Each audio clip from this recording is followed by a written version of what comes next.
Բարև սիրելիներս, ես դուրս եմ եկել ճուտիկիս հետ զբոսանքի, այսօր մեզ մոտ շատ մռայլ եղանակ էր, մի օր շատ տաք է անում, մի օր լավ ցուրտ է անում, դրա համար շատ արագ հիվանդանում ենք այս շրջանում։ Սա մի քանի օրվա կադրներն են, այստեղ անգամ մի լայն ենք անել զբոսանքի, այստեղ ճուտը սպարում է, բայց իր սիրած երաժշտությունը չի աշխատում։ Նոր վլոգը արդեն ալիքում է, եթե չեք դիտել, կարող եք արդեն դիտել։ Հələ էսի սխմի։ Էդի չի լինում, չէ, հələ ուրիշ է սխմի։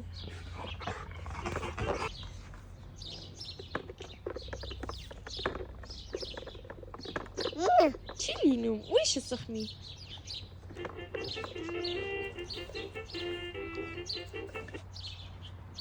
Ապրես դու, ապրես։ Դե ինչ սիրելիներս, այսօր այսքանը, բաժանորդագրվեք իմ ալիքին, գրեք մեկնաբանություններ, դրեք ձեր լայքերը, սիրում եմ բոլորիդ, ցտեսություն։